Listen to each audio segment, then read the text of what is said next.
the Meeple, a channel all about board games and board gamey things. Why don't you say the whole thing anymore? changing it up, you know. Oh, okay. Gotta be dynamic. Right. Keep the people on their toes. Gotcha. My name is Jamie. I'm Jeff. And we're here today to do another overview and review. And today's overview and review is on Die of the Dead.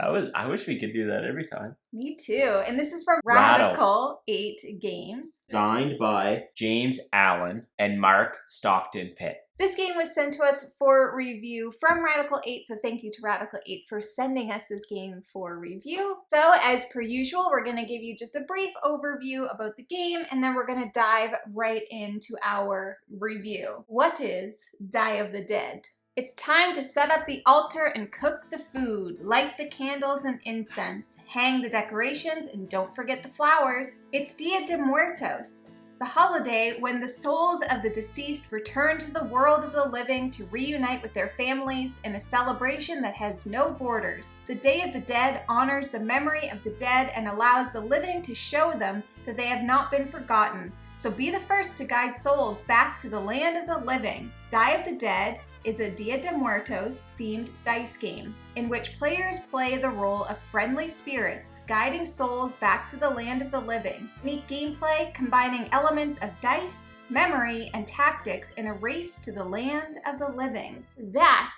is what the box says. That's what is, yeah, that's exactly what the box states exactly on the back. what the box says. But like it said, this is primarily a dice game. You're rolling dice, you're manipulating dice numbers, and you're moving dice or stacking dice up a set of stairs, trying to get the souls, which are the dice, up to the land of the living. Definitely memory components as well, as was mentioned. So, do you want to jump into the review? Let's do it. Let's start off with the theme. So, Dia de Muertos. I don't know if I'm saying it right. I'm probably not. I should know because I've seen Coco like a million times. So, this is kind of like the traditional one day a year, all of the spirits come back to the land of the living to visit their relatives to let them know that they're doing okay and all of that stuff. That's basically what I know about it. Yeah. I think the theme is really cool. I've obviously never played a game with this theme before. This keeps happening. What? It keeps popping back out like there's air pushing it out. Yeah, it's the spirits. The spirits, souls. The spirits want out of the box. Inside the box. This game has a good balance between like theme and mechanics. Yeah. Because the dice themselves are called souls. So you have free souls, which are just kind of your dice pool, and then you prepare those souls, and then the prepared souls go into the casket, and then the casket, from there, you take the souls and put them on the staircase to the land of the living. So like that's very thematic, but what you're actually doing in terms of like rolling the dice, shaking the caskets, all of that stuff, I would hope that you wouldn't shake a casket with a body in it. Yeah, I think so not super thematic there. Very cool, as Jamie mentioned, like the dice representing souls, and you're basically trying to guide them through this path and through this journey is super neat. So that's the theme. Yeah. Next up, we have the components, and the components are where this game really shines. Number one, the box itself is freaking stunning. Yep. Look at this. Ow, I hit my elbow. Look at this box. Technical difficulties. Beautiful. All right, let's open her up. See what we got inside. First of all, obviously it comes with a rule book, high quality paper. You couldn't ask for more. You get a bunch of cardboard in this box, but we're going to talk about that later. The first thing that you're going to notice when you get this game is that there is a staircase that you need to put together. It says some assembly required. It took me a good, I don't know, half an hour to figure it out. But this is the end result. And you only have to do it once. You only have to do it once, and then it tucks right into the box. So you've got to put the back on it first. Please don't fall apart. I would literally cry. So you only have to do it once, and then it just sits like this. And that was the most complicated thing I have done in a very long time. It's not complicated. I'm just apparently not very good at putting together cardboard stairs. And Jeff did not help me at all. Nope, sure didn't. Watched a lot though. This is one of the components that comes in the box, which is really cool, really unique. The steps themselves are what you put your souls or your dice on in order to make it up to the top level, the land of the living. And on each step, you get to choose which place that you put your dice, and each of the spaces on the step give you a bonus, and there's one space that doesn't give you a bonus. Stairs, check. And the artwork, everything about this game is friggin' stunning. More cardboard, we'll talk about that later. The next thing that you're gonna see in this box that is very unique are these little caskets. It comes with... Go ahead. So the next thing that you're gonna see in this box that is really unique are little caskets. It comes with 4 caskets.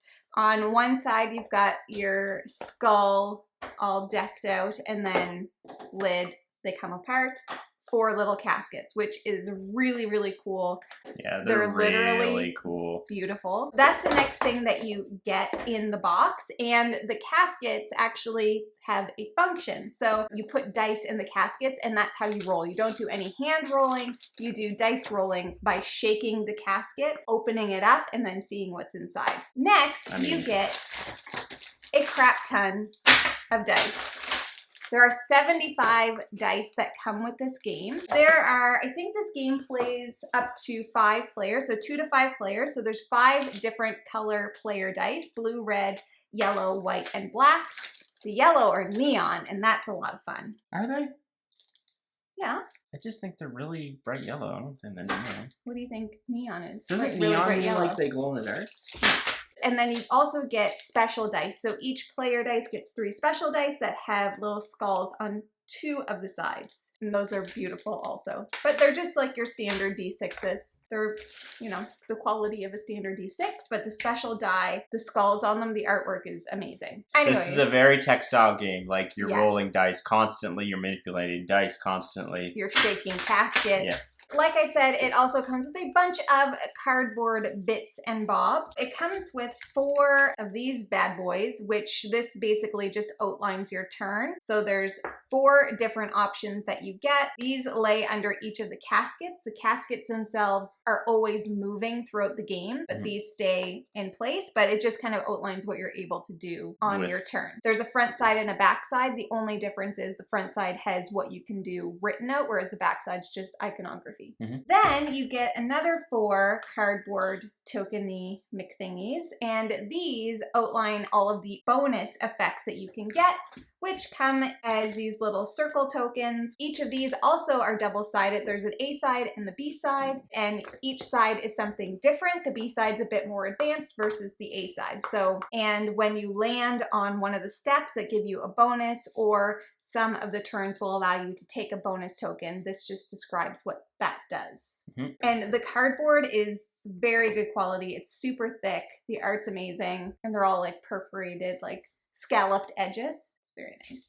Another cardboard piece is the City of Souls. This is where you put all of your fancy dice. So the fancy dice live on the City of Souls, and you collect them throughout the game. So that just sits next to the board as well. They're obviously not called fancy dice. What are they actually called? Maybe they should be called fancy dice.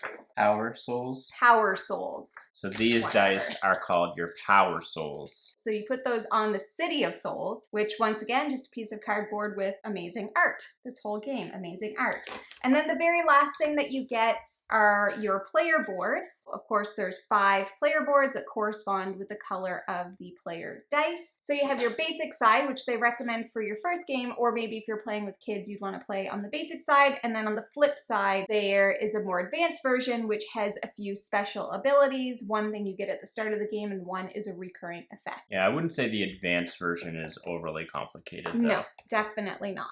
Yeah. And that's everything that comes in the box. Overall component quality is super high. Yeah. I have no issues or qualms with it. Yeah, none of this stuff is flimsy. I've said it 100 times, but the art on this game is the prettiest art of all the art. Office quote? Office quote. It's just so colorful and bright, and I love, like, the theming is just on point with the art. It has itself. a very beautiful table presence. Yeah. The only thing I wish is that instead of like white and black dice, we could have got some purple or orange. I'm sure there's a reason. I mean, I think white and black is a typical color in that kind of...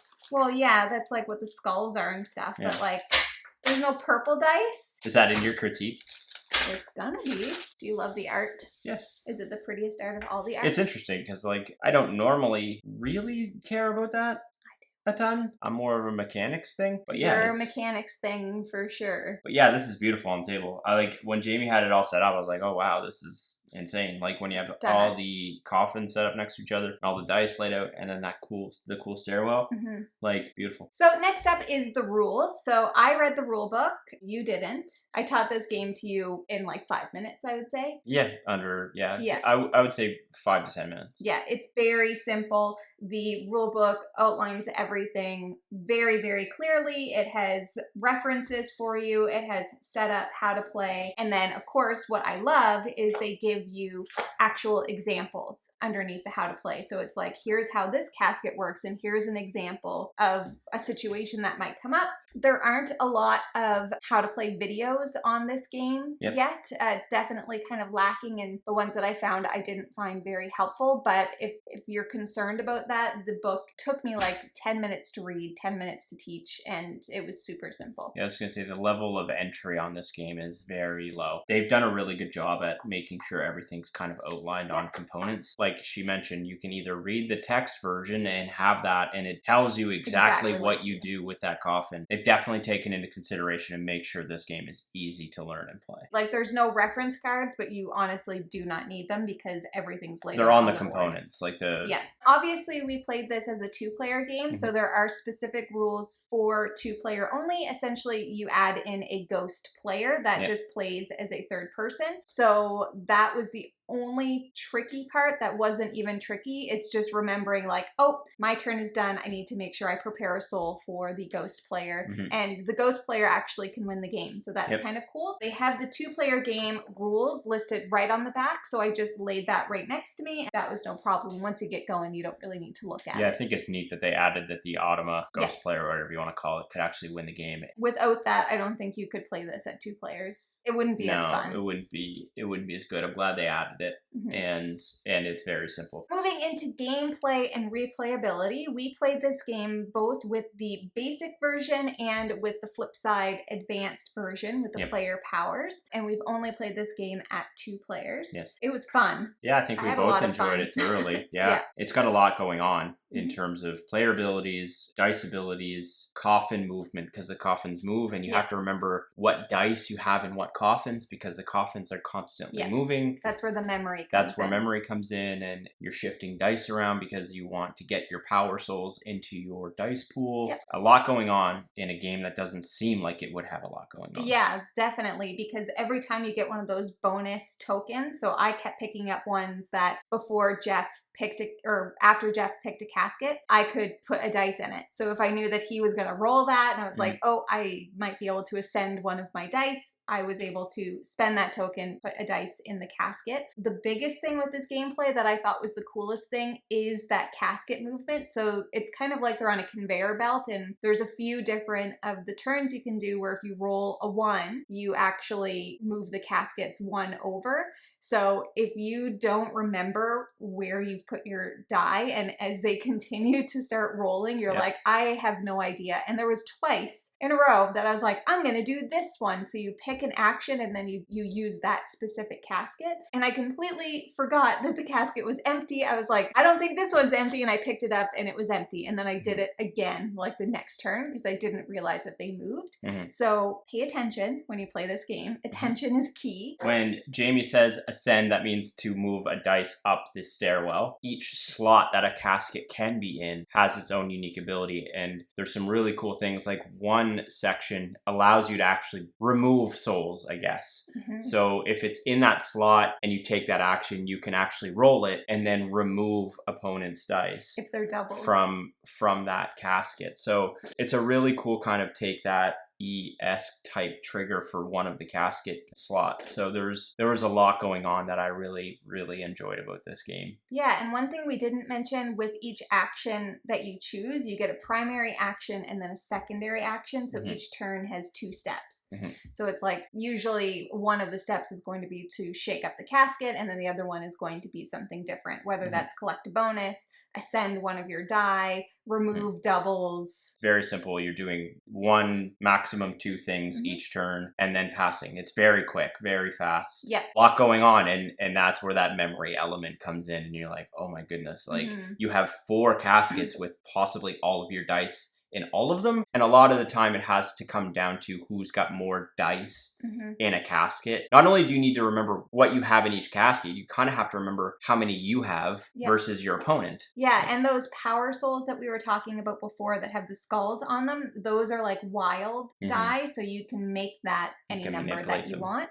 So that's another way that you can manipulate the game. In terms of replayability, what do you think? I don't really see too much of a ceiling with this game. Like, I think the biggest ceiling that I see where they could have added more is with those 4 actions. I wish that there was like, I wish that on the flip side it was kind of like with the bonuses where it would be like, okay, well this game we're gonna play with side A, this game side B, to give it a little bit of variety, because I think it might get a little bit repetitive. It might get a little after stale. a while. I wish that they had, I think ideally if they had 4 for each action, 2 boards for each one. So like there's side A, B, C, and D, and then you can shuffle them up and do whatever. So I think that that is probably the biggest limiting factor in terms of replayability. Yeah, I think with the 4 stagnant casket abilities, that's where the lack of replayability would come in. But I do think like this would be a cool party game. This would be a cool party game. This would be a great game once again to get people into the hobby, get them It's very interactive. Very interactive,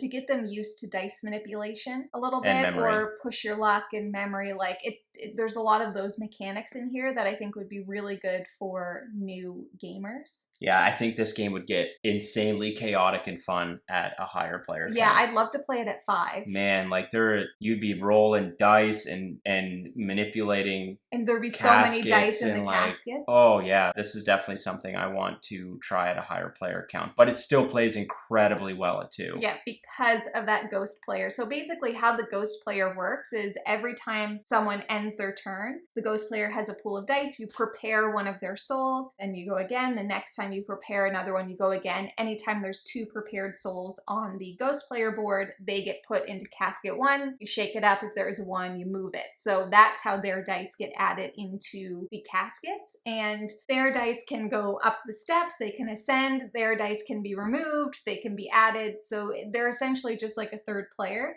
Otherwise, I just don't think it would be as fun at 2 players. But I think we mentioned that it's a relatively quick game. The box says about 45 minutes play, and I'd say that's probably for a 2-player game around like 30, 45 minutes. Yeah, but with more people, it might be a little bit longer. But I really want to play it at a higher But there is count. one interesting like asymmetrical player ability that allows you to kind of peek at each coffin. Oh, yeah. Or casket before you take an action. So that is key. That was his player ability. Being able to kind of peek into caskets every once in a while.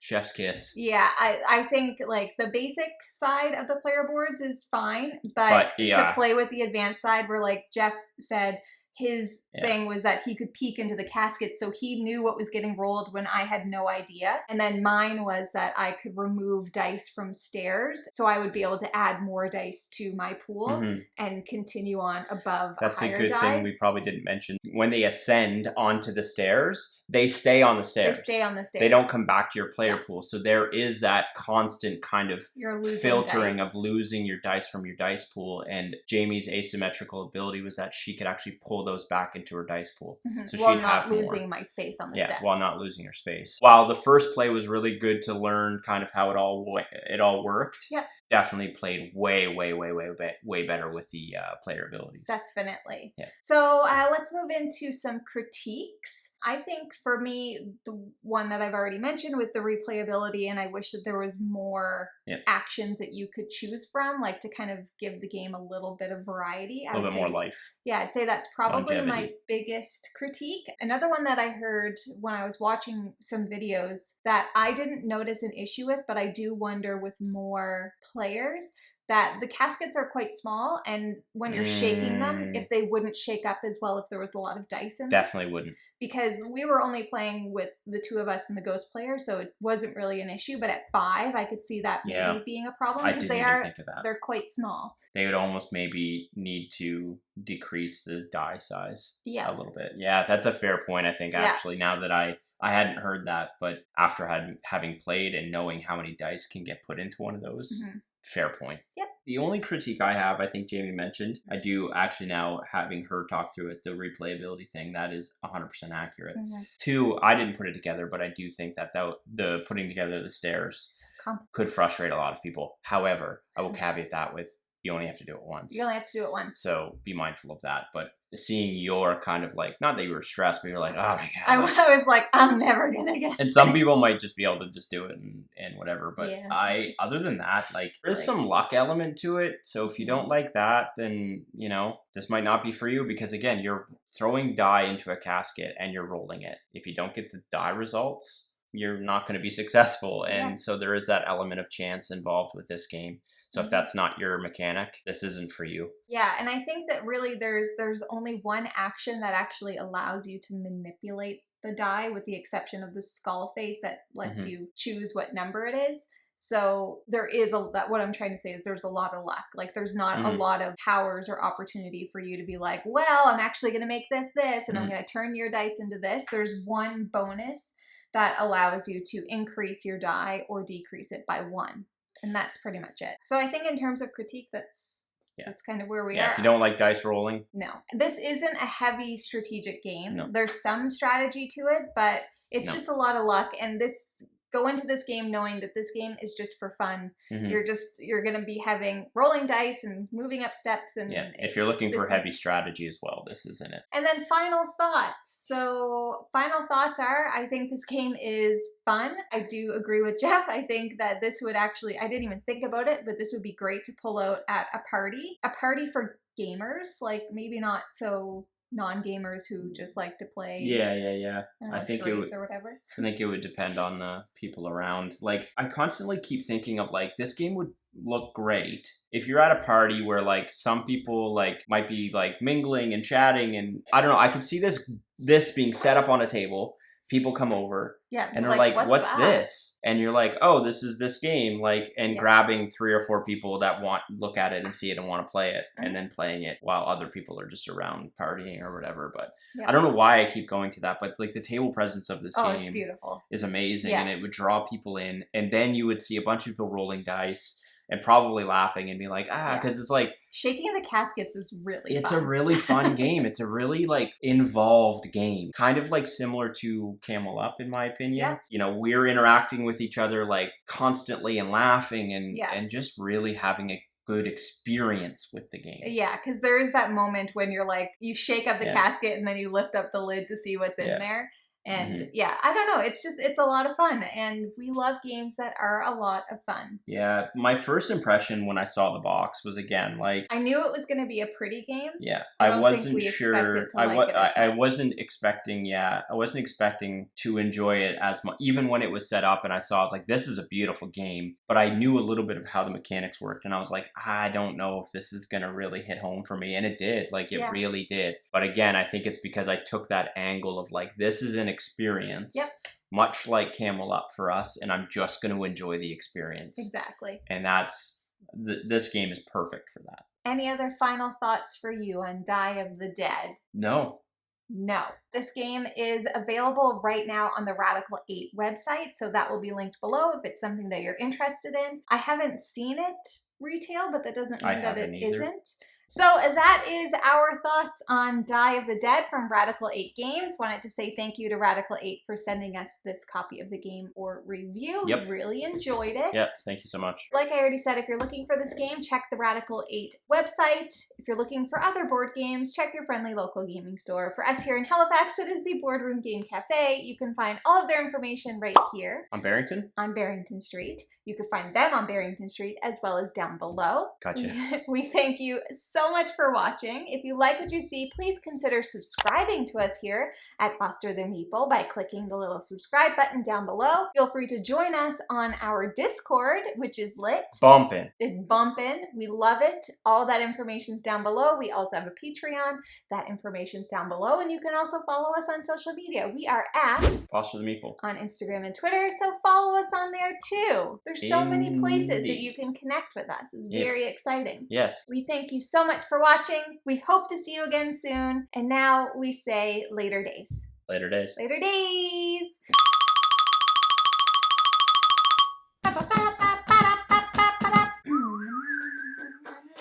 I always am yawning. Yeah. It's because you guys keep me up late all the time. So rude. I was trying to think of a very clever way to segue into the thing. Like when you were like, let's jump in, I was trying to think of a To the casket. I keep trying to think of puns. Oh, that's great. Theme is Deadly. the Day of the Dead. Oh my god. Obviously not. No, I haven't. Thanks for asking though. You're welcome. You don't need to take all of these out, do you? Or No, do you I want to? the purple one. It's the Okay. prettiest one. Or Okay. Dia de Muertos. Muertos. Muertos. Muertos. Muertos? I don't know. This is a very textile game. Is it our package? No, it's just a little kid walking with a wagon. They're judging us. I don't. What was I gonna say? I don't know. Now, one thing that we need to be better at is taking a thumbnail. So put your arms down. I don't know what to do with my hands. And we need to